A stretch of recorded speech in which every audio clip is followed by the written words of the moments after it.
Hey, so if you want to send large files quickly without complicated setup, yeah, WeTransfer is one of the easiest tools you can use.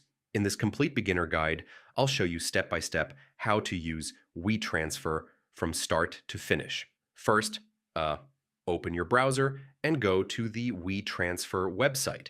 When you land on the site, yeah, you may need to accept terms. Then you'll see the upload interface. Click Add Files and select the files you want to send from your computer. You can either send files via email or generate a shareable link. If you choose email, enter the recipient's email address and your email.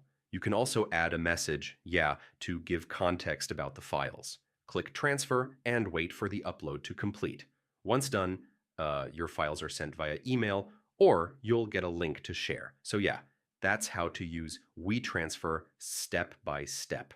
It's simple, fast, and perfect for sending large files. If this helped, subscribe for more simple tech tutorials. Hey,